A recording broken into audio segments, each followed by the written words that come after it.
ரணில் விக்ரமசிங்கவை நம்பி ஏமாற்றமடைந்த சம்பந்தன். மீண்டும் போராட்டத்தில் குதிக்க உள்ள இலங்கை ஆசிரியர் சங்கம்.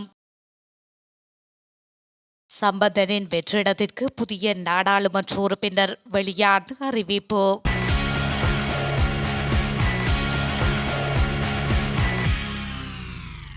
ரணில் விக்ரமசிங்கவை நம்பி 2 வருடத்துக்கு குறையாமல் வழிகாட்டல் குழுவில் அமர்ந்து புது அரசியலமைப்பு எழுதி முடிக்க பாடுபட்டவர் ரா சம்பந்தன் ஐயா எனவும் அதை நம்பி தமிழரின் தேர்வு விடயம் தொடர்பில் கேடு கூறி அதற்காகவும் கடுமையாக விமர்சிக்கப்பட்டவர் என்றும் தமிழ் முற்போக்கு கூட்டணியின் தலைவர் மனோ கணேசன் கூறியுள்ளார். மறைந்த தலைவர் ரா சம்பந்தன் தொடர்பில் மனோ கணேசன் எம்பி வெளியிட்டுள்ள இரங்கல் செய்தியிலேயே இதனை கூறியுள்ளார். இது தொடர்பில் மேலும் தெரிவித்த அவர், தான் முதலில் ஒரு இலங்கையன் எனவும் பன்மைத்துவம் என்ற அடிப்படையில் சேர்ந்து வாழ்வோம் என்று உலகறிய சொன்னவர் ரா சம்பந்தன். அப்படி சொல்லி சிங்க கொடியையும் யாழ் மேடையில் தூக்கி காட்டியவர். அதற்காக தமிழ் தேசியவாதிகளால் கடுமையாக விமர்சிக்கப்பட்டவர்.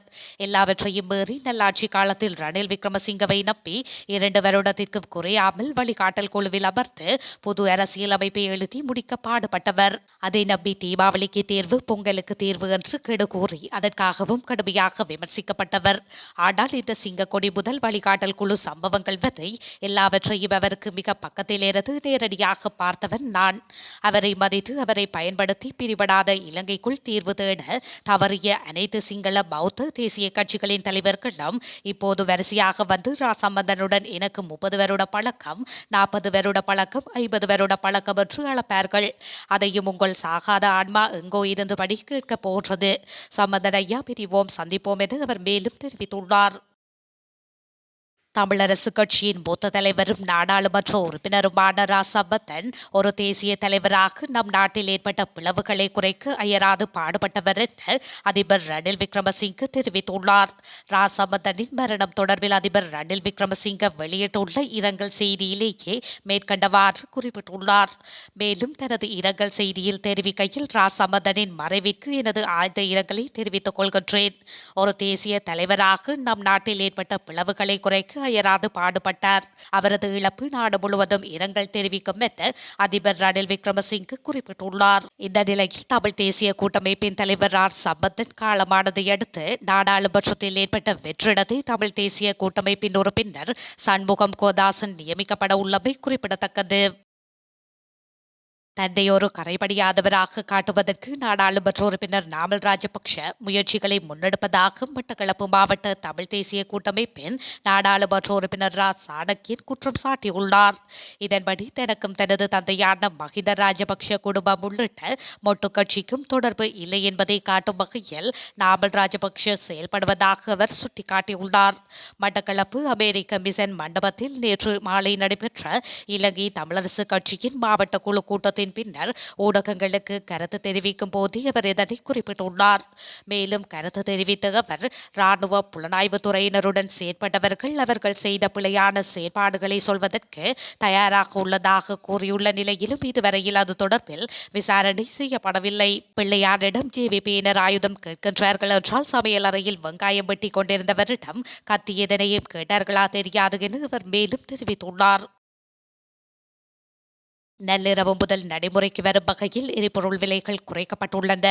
இதன்படி ஒக்டேன் 92 பெட்ரோல் லீட்டர் ஒன்றின் விலை 13 ரூபாவினால் குறைக்கப்பட்டுள்ளதுடன் அதன் புதிய விலை 355 ரூபாவாகும். ஒக்டேன் 95 லீட்டர் பெட்ரோலின் விலை மாற்றமின்றி 420 ரூபாவாகும். 1 லிட்டர் டீசலின் விலை 16 ரூபாவினால் குறைந்துள்ளதுடன் அதன் புதிய விலை 317 ரூபாவாகும். அத்துடன் சிலோன் சூப்பர் டீசல் லீட்டர் ஒன்றின் விலையில் மாற்றமின்றி தொடர்ந்து அதன் விலை 377 ரூபாவாக காணப்படுகின்றது. மண்ணெண்ணெய் விலை 13 ரூபாவால் குறைக்கப்பட்டுள்ளதுடன் அதன் புதிய விலை 202 ரூபாவாக காணப்படுகின்றது.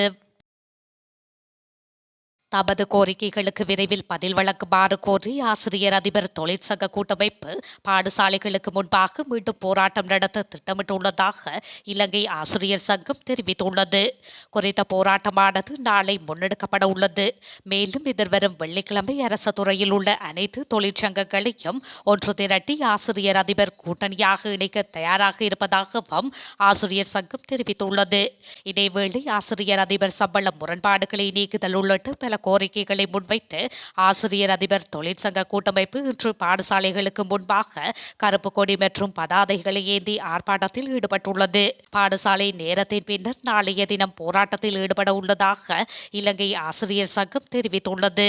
தொழிற்சங்க நடவடிக்கைகள் கடுமையாக முன்னெடுக்கப்பட்டு வருவதாகவும் பெற்றோர்கள் இந்த நிலைமையை புரிந்து கொள்ள வேண்டும் எனவும் இலங்கை ஆசிரியர் சங்கத்தின் பொதுச் செயலாளர் ஜோசப் ஸ்டாலின் இன்று நடைபெற்ற ஊடகவியலாளர் சந்திப்பில் கலந்து கொண்டு தெரிவித்தார். நாடளாவிய ரீதியில் அதிபர்கள், ஆசிரியர்கள் மற்றும் ஆசிரிய ஆலோசகர்கள் கோட்டை தொடரோத்து நிலையத்திற்கு முன்பாக கடந்த புதன்கிழமை கவனஈர்ப்பு போராட்டம் ஒன்று நடத்தப்பட்டமையும் குறிப்பிடத்தக்கது. தமிழ் தேசிய கூட்டமைப்பின் தலைவர் ஆர் சம்பந்தன் காலமானதை அடுத்து நாடாளுமன்றத்தில் ஏற்பட்ட வெற்றிடத்தை தமிழ் தேசிய கூட்டமைப்பின் உறுப்பினர் சண்முகம் கோதாசன் நியமிக்கப்பட உள்ளதாக தெரிவிக்கப்படுகின்றது. இலங்கை தமிழரசு கட்சியின் மூத்த தலைவரான ரா சம்பந்தன் நேற்று இரவு 11 மணியளவில் கொழும்பில் காலமானார். உடல்நலக்குறைவால் கொழும்பு தனியார் வைத்தியசாலையில் அனுமதிக்கப்பட்டிருந்த நிலையில் அவர் உயிரிழந்துள்ளார். 2020 பொது தேர்தலில் திருகோணமலை மாவட்டத்தில் தமிழ் தேசிய கூட்டமைப்பு சார்பில் இலங்கை தமிழரசு கட்சியில் போட்டியிட்ட சண்முகம் கோதாசன் 16,770 வாக்குகளை பெற்றார். சம்பந்தனை அடுத்து அதிக வாக்குகளை பெற்ற அடிப்படையில் அவர் நாடாளுமன்றத்திற்கு பிரவேசிக்க உள்ளார். இது தொடர்பில் தமிழ் தேசிய கூட்டமைப்பின் சார்பில் இலங்கை தமிழரசு கட்சி தேர்தல்கள் ஆணைக்குழுவிற்கு அறிவிக்கும் என எதிர்பார்க்கப்படுகின்றது. மேலும் ஆர் சம்பந்தன் மறைவிற்கு உள்நாட்டு மற்றும் வெளிநாட்டு அரசியல் தலைவர்கள் பலரும் தமது இரங்கல் செய்தியை வெளியிட்டு வருகின்றமை குறிப்பிடத்தக்கது. கடந்த 2 ஆண்டுகளில் மாத்திரம் இலங்கையிலிருந்து கிட்டத்தட்ட 400 மருத்துவ நிபுணர்கள் வெளியேறியுள்ளனர். இது இலங்கையின் சுகாதாரத்துறைக்கு பாரிய பிரச்சனையாக மாறியுள்ளதாக தெரிவிக்கப்பட்டுள்ளது. இந்த நிலையில் குறித்த பிரச்சனைக்கு தீர்வு காண்பதற்கு தெரிவுகள் இன்மையால் சுகாதார அமைச்சகம் இறுக்கமான இடத்தில் உள்ளது என்று தகவல்கள் வெளியாகியுள்ளன. இதற்கிடையில் கிட்டத்தட்ட 5,000 இலங்கை வைத்தியர்கள் வெளிநாடுகளில் பயிற்சி பெறுவதற்கான தகுதி பெறும் பரீட்சைகளில் சித்தியடைந்துள்ள தகவலும் தற்போது வெளியாகியுள்ளது. எனவே இன்னும் நிலைமையை மோசமாக்கும் என்று தெரிவிக்கப்பட்டுள்ளது. அண்மையில் ஐக்கிய ராஜ்யத்தில் பயிற்சிக்கான பரீட்சையில் தோற்றிய 3,500 வெளிநாட்டு மருத்துவர்களில் 750 பேர் இலங்கையர்கள் என கணிக்கப்பட்டுள்ளது. அதே நேரம் அந்த பரீட்சையில் சித்தியடைந்த 2,100 பேரில் 550 பேர் இலங்கையர்கள் என்று பிந்தி கிடைத்த தகவலும் வெளியாகியுள்ளமை குறிப்பிடத்தக்கது.